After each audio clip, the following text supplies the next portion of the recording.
Mesdames, Messieurs les honorables députés, Monsieur le Président de l'OCDEA, Monsieur le Directeur régional de Oxfam,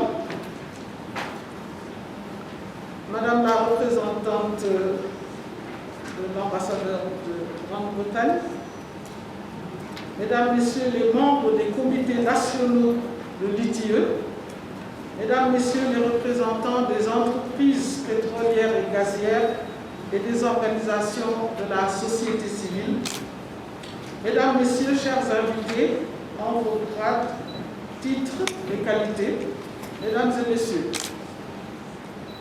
je voudrais tout d'abord souhaiter la bienvenue chez eux en terre sénégalaise de nos frères et sœurs de la Mauritanie.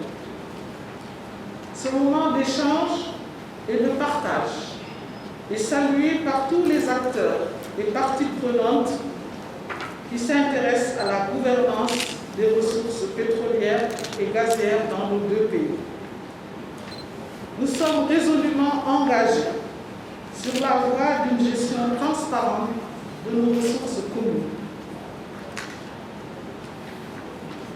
Mesdames et Messieurs, selon le rapport de la firme PricewaterhouseCoopers de 2017, l'Afrique compte actuellement 7,5% des réserves pétrolières mondiales, soit 128 milliards de barils, et 7,6% des réserves mondiales de gaz, et les nouvelles découvertes du MSGBC, Mauritanie, Sénégal, Gambie, Guinée-Bissau et Guinée-Conakry, pourraient déplacer durablement le centre de gravité continentale du secteur vers l'Afrique de l'Ouest.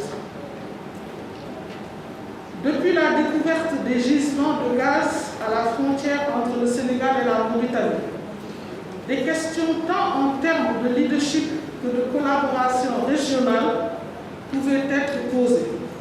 Cependant, les chefs d'État du Sénégal et de la Mauritanie ont conclu le 9 février 2018 l'accord de coopération inter-État portant sur le développement et l'exploitation des réservoirs du champ GTA entre le Sénégal et la Mauritanie. Les deux parlements ont permis la ratification d'un tel traité et levé du coup beaucoup d'incertitudes. Mesdames et Messieurs, la Mauritanie et le Sénégal ont adhéré à l'initiative pour la transparence dans les industries extractives, respectivement en 2005 et en 2013, et ont mis en place des comités nationaux multipartites chargés de la mise en œuvre de la norme mondiale de gouvernance des ressources extractives. Permettez-moi à ce niveau de mon propos de rendre hommage à mon homologue, le président du Comité national ITIE Mauritanie, Mohamed Lamine Ahmedou, conseiller du Premier ministre, pour son engagement et l'excellent travail accompli et reconnu aujourd'hui au plan international. En plus, nous nous réjouissons de pouvoir compter sur les parlementaires au sein des comités nationaux ITIE pour impulser les réformes. Pour rappel, les parlements jouent traditionnellement trois rôles clés: représenter le peuple, légiférer et contrôler l'action gouvernementale. Et une façon d'illustrer le lien entre les parlementaires et les industries extractives est de placer ces fonctions clés en cohérence avec la chaîne de valeur de l'ITIE. En effet, les rapports ITIE permettent de diagnostiquer et de proposer des réformes dans le cadre de l'amélioration de la gouvernance du secteur extractif. Les informations contenues dans ces documents sont utiles pour évaluer si les communautés locales tirent profit des industries extractives. Dans le cas contraire, conformément à leur rôle de représentants du peuple, les parlementaires peuvent amener à l'adoption des réformes relatives au renforcement de la transparence dans les codes sectoriels, la loi sur le contenu local et la la gestion des finances publiques. Mesdames et messieurs, le dialogue entre parlementaires du Sénégal et de la Mauritanie va favoriser une collaboration à tous les niveaux dans la gestion des ressources du gisement de gaz commun entre les deux pays. D'autant plus que les parlementaires sont des médiateurs sociaux importants dans la prévention et dans la résolution des conflits.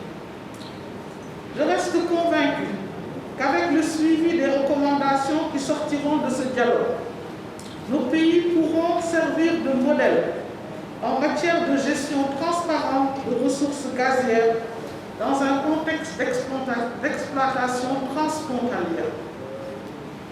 Pour terminer, je voudrais remercier l'OCDEA pour cette initiative, les acteurs de l'État, de la société civile, du privé et les partenaires comme Roxane qui n'ont ménagé aucun effort pour la tenue de cet événement. Cela constitue une assurance pour relever tous les défis de l'exploitation future des ressources pétrolières et gazières. C'est sur cette note d'espoir que je voudrais vous souhaiter un bon atelier et je vous remercie de votre aimable attention.